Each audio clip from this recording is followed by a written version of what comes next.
Buenas tardes y muchas gracias por la invitación. Un gusto estar acá con ustedes y muchas gracias por la introducción. Entonces, el día de hoy vamos a hablar con respecto sobre las pruebas inmunológicas y su interpretación de resultados. Y bueno, para empezar, pues esos son los temas que vamos a tocar. Vamos a hablar sobre la prueba ELISA. Vamos a ver cómo es un informe en la prueba ELISA, cuáles son las áreas que podemos encontrar en un informe, qué es una línea base y partiendo de esto, cómo hacer una interpretación de los resultados. Y para empezar, pues para hablar de la prueba ELISA, lo primero que tenemos que hacer es recordar qué es un antígeno y qué es un anticuerpo, ya que la base de la prueba ELISA se basa en esta interacción entre antígeno y anticuerpo. El antígeno es una sustancia que al introducirse en un organismo vivo va a inducir una respuesta de tipo inmune. Esta respuesta de tipo inmune puede ser tanto celular como humoral y aquí directamente es donde vamos a encontrar los anticuerpos. Y los anticuerpos son glicoproteínas que se producen por los linfocitos B como respuesta a esa sustancia extraña, en este caso el antígeno, y este anticuerpo tiene la capacidad de combinarse con el antígeno, formando este complejo antígeno-anticuerpo. Importante para señalar que existen 5 isotipos en los mamíferos, hablando del M, A, G, D y E, y específicamente en la parte avícola, o hablando de las aves, vamos a hablar de las inmunoglobulinas, los anticuerpos M, A y Y.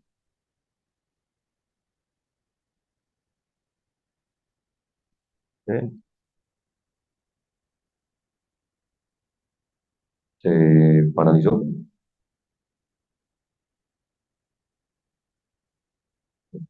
Listo. Ahora, para hablar propiamente de la prueba ELISA, también tenemos que recordar o tener en cuenta que ELISA es un acrónimo de las palabras ensayo inmunoabsorbente ligado a enzimas o enzyme linked immunosorbent assay. Ahora, directamente sobre las pruebas ELISA, tenemos dos tipos de pruebas hablando de un nivel global. Por un lado tenemos las pruebas directas donde estamos detectando el patógeno directamente y las pruebas indirectas donde vamos a encontrar o vamos a medir la respuesta inmune del animal a ese patógeno. Y propiamente sobre este tipo de ELISAs donde medimos los anticuerpos o esa respuesta inmune, vamos a tener los ELISAs indirectos y los ELISAs de bloqueo o competitivos. Para un ELISA indirecto, este es un esquema gráfico de un pocillo visto desde la parte horizontal y cada uno de los ELISAs va a tener un tapizado específico que dependiendo de la enfermedad, pues va a ser un virus o una bacteria. Por ejemplo, si vamos a hacer un análisis de bronquitis, pues vamos a tener un antígeno de bronquitis o el virus de bronquitis. Pero si vamos a hacer análisis de micoplasma, lo que va a cambiar acá es el antígeno, que en ese caso sería el micoplasma gallisepticum o el micoplasma synovium. Dependiendo también del desarrollo, si queremos tener una mayor sensibilidad o especificidad, pueden cambiar el tipo de tapizado que hay en la placa. Por ejemplo, si queremos tener una mayor especificidad para detectar anticuerpos contra las vacunas recombinantes, no vamos a manejar un antígeno completo, sino se va a manejar unas proteínas específicas. Por ejemplo, para el caso de Newcastle, se manejaría la proteína de fusión. En el caso de laringotraqueitis, dependiendo del virus o la vacuna que se quiere evaluar, se va a manejar una glicoproteína específica, ya sea la I, la B, la D, la E o dependiendo de lo que se esté manejando. Adicional a eso, en el siguiente paso voy a tener una muestra que puede o no tener anticuerpos. Y esos anticuerpos, si están presentes y son específicos o tienen afinidad contra ese antígeno, se van a unir formando un complejo antígeno-anticuerpo. Después de esto vamos a hacer una incubación y luego hacemos un lavado. El lavado lo que nos va a permitir es eliminar esos anticuerpos que no son específicos y que me podrían generar algún ruido. El siguiente paso es agregar un conjugado específico con una enzima. Ese conjugado va a tener una alta afinidad por el anticuerpo que estaba presente en la muestra. O sea que este anticuerpo se va a unir solo a los sitios donde se unió el anticuerpo, formando un complejo antígeno-anticuerpo conjugado. Aquí vamos a hacer una incubación y después de este paso vamos a hacer un lavado. El lavado lo que nos va a permitir es eliminar ese conjugado que no se unió o no formó ese complejo antígeno-anticuerpo conjugado.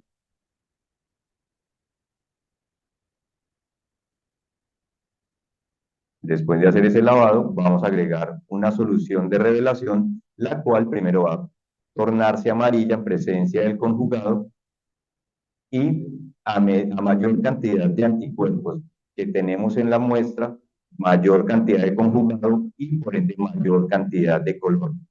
En las muestras negativas vamos a encontrar que no va a haber ningún tipo de coloración.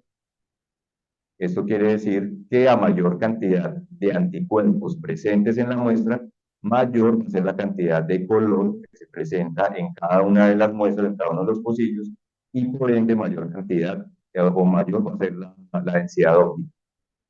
Directamente o estaríamos hablando que la relación entre cantidad de color y la cantidad de anticuerpos es directamente proporcional. O sea, mayor cantidad de anticuerpos, mayor cantidad de color que se genera.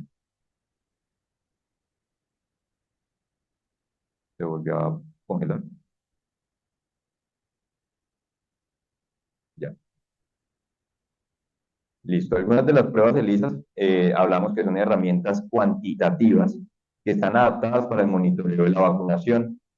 La detección de anticuerpos se hace por medio de anticuerpos monoclonales y tiene una buena correlación con otros métodos de referencia, hablamos, por ejemplo, de las pruebas HI.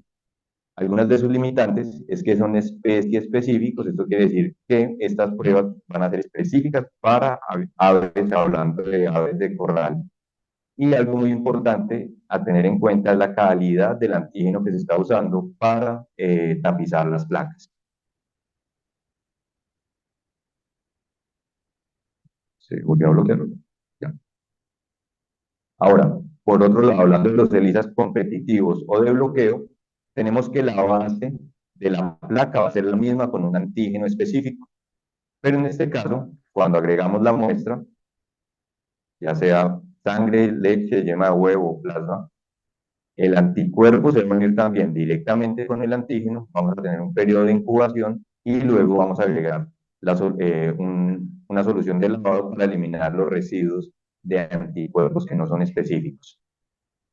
Después de este lavado, vamos a agregar el conjugado, el cual en este caso es la diferencia entre las ELISAs indirectas y las ELISAs competitivas o de bloqueo, es que este conjugado no va a tener en este caso afinidad por el anticuerpo del animal o de la especie, sino va a tener afinidad por el antígeno directamente.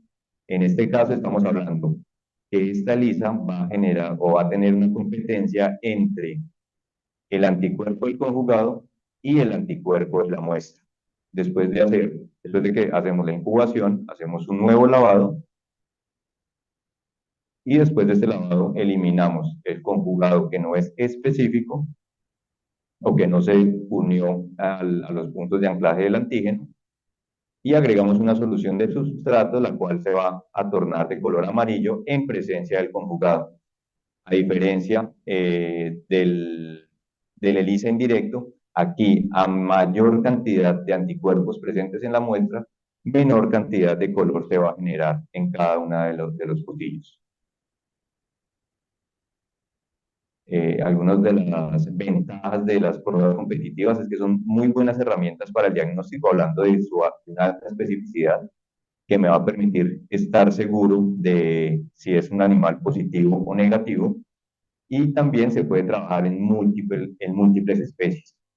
Y adicional también es muy específico gracias al uso de unos anticuerpos monoclonales que nos permiten detectar o que tienen una alta afinidad por el patógeno que estamos buscando.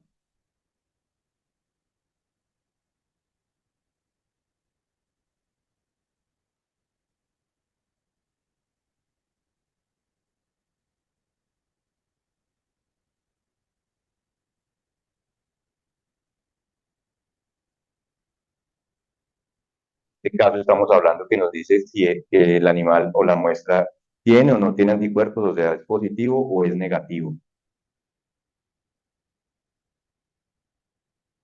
Se volvió a bloquear.